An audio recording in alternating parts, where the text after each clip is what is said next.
प्रिय विद्यार्थियों, नमस्कार। मैं डॉक्टर पीसी मीणा, सहाचार्य राजनीति विज्ञान, BA part first, paper first का टॉपिक आमंड एवं पावेल का राजनीतिक व्यवस्था सिद्धांत पर आज मैं अपना व्याख्यान देना चाहूँगा। कल की क्लास में हमने डेव डिस्टन के व्यवस्था सिद्धांत का जो मॉडल है उस पर हमने चर्चा की थी। उसने व्यवस्था सिद्धांत का एक मॉडल जो प्रस्तुत किया था, उसी की तर्ज पर आमंड और पावेल ने भी राजनीतिक व्यवस्था सिद्धांत पर अपने विचार प्रस्तुत किए हैं। आमंड और पावेल का राजनीतिक व्यवस्था सिद्धांत ईस्टन के राजनीतिक व्यवस्था सिद्धांत से भिन्न है, किंतु इन दोनों में जो पद्धति है, जो विश्लेषण पद्धति है, वो आमंड की ईस्टन की तुलना में अधिक प्रतिनिधात्मक मानी जा सकती है। आमंड के राजनीतिक व्यवस्था सिद्धांत का मुख्य लक्ष्य इस बात की खोज करना है कि राजनीतिक व्यवस्था अपने परंपरागत स्वरूप से आधुनिक स्वरूप में किस प्रकार से पदार्पण करती है। आमंड और पावेल ने राजनीतिक व्यवस्था की परिभाषा देते हुए लिखा है कि राजनीतिक व्यवस्था सभी स्वतंत्र समाजों में अंतःक्रियाओं की एक ऐसी व्यवस्था है जो काफ़ी हद तक औचित्यपूर्ण या प्रासंगिक बल का प्रयोग कर अथवा उसके प्रयोग की धमकी देकर एकीकरण और अनुकूलन के कार्यों का संपादन करती है। आमंड एवं पावेल की उपयुक्त परिभाषा से राजनीतिक व्यवस्था की संरचनाएं और प्रकारों के लक्षण अलग अलग दिखाई देते हैं। आमंड ने अपनी प्रसिद्ध पुस्तक the politics of the development areas के अंतर्गत ये तर्क दिया है कि ईस्टन के आगत निर्गत तत्व किसी राजनीतिक व्यवस्था के कार्य मात्र हैं। इनके आधार पर किसी राजनीतिक व्यवस्था को पूर्णतः नहीं समझा जा सकता। आमंड ने न केवल इन कार्यों का विस्तृत वर्णन प्रस्तुत किया है, बल्कि ऐसे प्रत्येक कार्य के लिए उपयुक्त संरचनाओं की भी पहचान की है और नए उपागम का सूत्रपात किया है। आमंड ने राजनीतिक व्यवस्था के 4 प्रकार के कार्यों और 3 प्रकार के निर्गत कार्यों को तथा इनके साथ ही जुड़ी संरचनाओं का पता लगाया है। सबसे पहले हम देखते हैं, अगर हम उसकी बात करें आगत कार्य, इनपुट फंक्शंस, तो इसमें सबसे पहले वो कहता है कि राजनीतिक समाजीकरण एवं भर्ती। इसके अंतर्गत व्यक्ति पहल अपने चारों ओर की व्यवस्था के प्रति सजग होता है। सबसे पहले व्यक्ति अपने चारों ओर के जो एनवायरनमेंट होता है, जो पर्यावरण होता है, उसके प्रति सजग होता है और यह सीखता है कि उनके हित साधन के लिए व्यवस्था कितनी उपयुक्त है। वो ये देखता है कि जो व्यवस्था है, जो सिस्टम है, वो उनके लिए कितना उपयुक्त है। इस बात को सबसे पहले प्रत्येक व्यक्ति देखता है और इस कार्य से व्यक्ति अपने समाज और स्वयं को राजनीतिक जीवन से जोड़ने का प्रयास करता है, क्योंकि जो चीज़ उसके लिए उपयुक्त है उसकी तरफ वो आकर्षित होता है और अपने राजनीतिक मूल्यों, आदर्शों और मान्यताओं को एक पीढ़ी से दूसरी पीढ़ी तक पहुंचाता है। यानी कि जैसे संस्कृति का हस्तांतरण एक पीढ़ी से दूसरी पीढ़ी को होता है, इस तरह से राजनीतिक मूल्यों और आदर्शों का हस्तांतरण भी एक पीढ़ी से दूसरी पीढ़ी की तरफ होता है।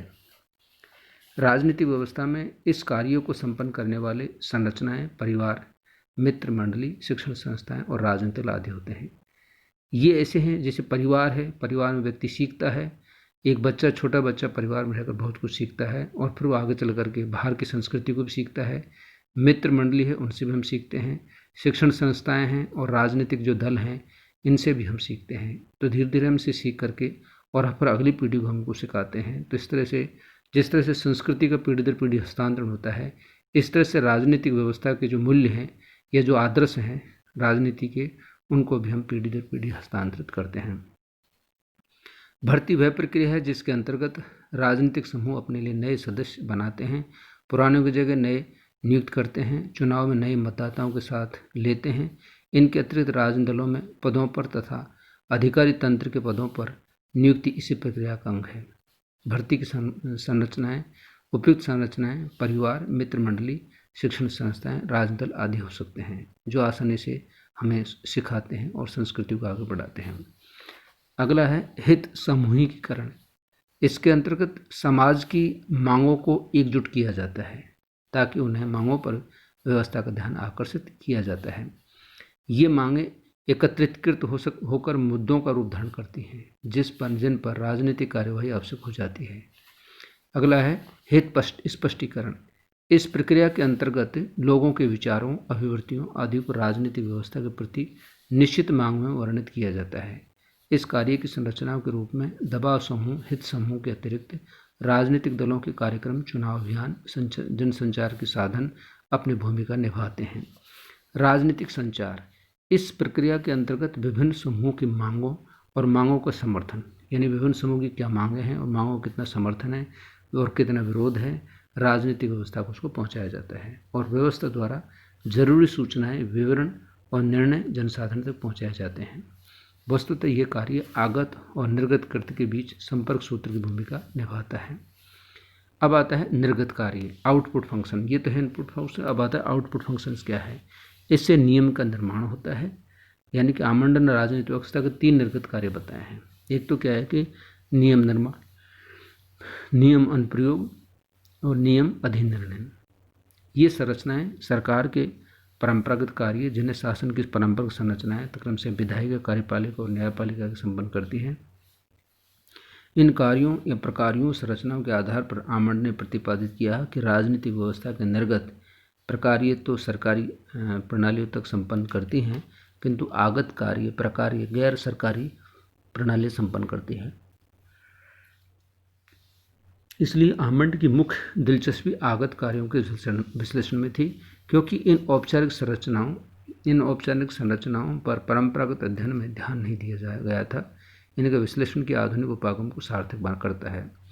ये उपागम ये मानकर चलता है कि राजनीतिक व्यवस्था के लिए उपयुक्त कार्य सर्वथा आवश्यक है। इन प्रकारों के संपन्न किए बिना कोई राजनीतिक व्यवस्था टिक नहीं सकती, परंतु ये संभावना है कि किसी राजनीतिक व्यवस्था में इन कार्यों को संपन्न करने के लिए उपयुक्त संरचनाएं विकसित नहीं हुई होती थी। वस्तुतः आमंड ने संरचनात्मक दृष्टि से एक विकसित और राजनीतिक व्यवस्था का प्रतिरूप प्रस्तुत किया है। किसी विकासशील देश की राजनीतिक व्यवस्था को इस प्रतिरूप से मिलकर वहाँ के राजनीतिक विकास के स्तर को मापा जा सकता है। जो संरचना राजनीतिक व्यवस्था के स्थायित्व में सहायक हो, उन्हें इस विश्लेषण के अंतर्गत प्रकार्यात्मक तथा जो बाधास्पद करे उसे विकार्यात्मक कहा जाता है।